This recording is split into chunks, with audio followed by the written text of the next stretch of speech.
അഭയ ഹിരൺമയി എന്ന ഗായികയെ മലയാളികൾ ശ്രദ്ധിച്ചു തുടങ്ങിയത് സംഗീത സംവിധായകൻ ഗോപി സുന്ദർ ഈണം പകർന്ന ഗാനങ്ങൾ ആലപിച്ചു തുടങ്ങിയപ്പോൾ മുതലാണ്.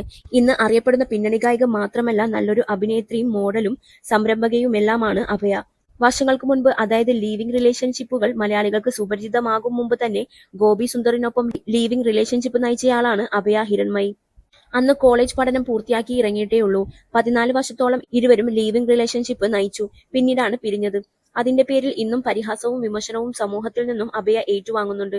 പക്ഷേ അങ്ങനൊരു തീരുമാനം എടുത്തതിന്റെ പേരിൽ തനിക്ക് ഇന്നും കുറ്റബോധമില്ലെന്ന് പറയുകയാണ് ഗായിക. കോളേജ് കഴിഞ്ഞ ശേഷമാണ് ലീവിംഗ് ടുഗദർ റിലേഷൻഷിപ്പിലാകുന്നത്. അന്ന് അത് ആളുകൾക്ക് പുതുമയുള്ള കാര്യം തന്നെയായിരുന്നു. സമൂഹവും കുടുംബത്തിലെ മറ്റംഗങ്ങളും എടുത്ത രീതി വളരെ മോശം തന്നെയായിരുന്നു. വലിയൊരു വേദനയിൽ കൂടി തന്നെയാണ് കടന്നുപോയത്. ഞാൻ എപ്പോഴും റിബലായി നിൽക്കുന്ന ആളായിരുന്നു. എപ്പോഴും എന്റെ ചിന്തകളെല്ലാം ഔട്ട് ഓഫ് ദി ബോക്സ് ആയിരുന്നു. കുടുംബത്തിലെ ബ്ലാക്ക് ഷീപ്പ് ആയിരുന്നു.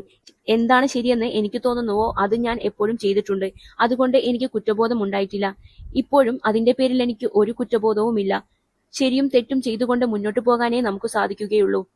അന്ന് ഫാമിലിയും സമൂഹവും ലിവിംഗ് ടുഗദർ എന്ന വിഷയത്തെ നോക്കി കണ്ടിരുന്ന രീതിയും ഇന്ന് കാണുന്ന രീതിയും തമ്മിൽ വലിയ വ്യത്യാസമുണ്ട്. അടുത്തിടെ ഞാൻ ഇൻസ്റ്റയിൽ കണ്ടു, ഒരു പെൺകുട്ടി ലീവിംഗ് റിലേഷൻഷിപ്പിലാണ്, ഗർഭിണിയാണ്, ഇപ്പോഴും വിവാഹം കഴിച്ചിട്ടില്ല, ആൺ സുഹൃത്തിന് ഒപ്പം തന്നെയാണ് താമസം.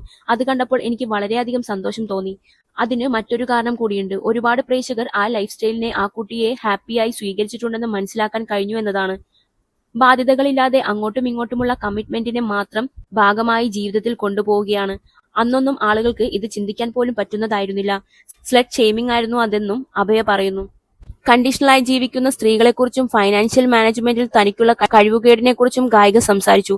വളരെ കണ്ടീഷണലായി ജീവിക്കുന്ന സ്ത്രീകൾ വിചാരിക്കുന്നത് അതാണ് സേഫ് എന്നാണ്. അതിൽ നിന്നും പുറത്തു വരണമെന്ന് ചിന്തിച്ചാൽ പോലും അവർക്ക് സാധിക്കില്ല. അതുകൊണ്ടാണ് സ്ലട്ട് ഷെയ്മിംഗ് പോലുള്ളവ ഉണ്ടാകുന്നത്. അതുപോലെ ഫൈനാൻഷ്യൽ മാനേജ്മെന്റിന്റെ കാര്യത്തിൽ ഞാൻ ഇപ്പോഴും വീക്കാണ്.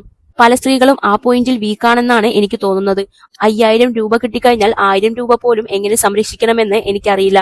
അതിനെക്കുറിച്ച് ആലോചിച്ചു കൊണ്ടേയിരിക്കും. ഫൈനാൻഷ്യൽ സൈഡ് ശരിയാക്കിയെടുക്കണം. എന്തുതന്നെയായാലും അവസാനം നിങ്ങൾ തന്നെ വേണം നിങ്ങളുടെ കാര്യങ്ങളെല്ലാം കൃത്യമായി ചെയ്യാൻ. എങ്കിൽ മാത്രമേ പ്രകൃതി പോലും നമ്മളെ സംരക്ഷിക്കുകയുള്ളൂ എന്നും അഭയ പറയുന്നു. വിവാഹിതനും 2 ആൺകുട്ടികളുടെ അച്ഛനുമായിരിക്കുന്ന സമയത്താണ് ഗോപി സുന്ദർ അഭയയുമായി പ്രണയത്തിലായത്. പിന്നീട് ഇരുവരും വേർപിരിയുകയായിരുന്നു.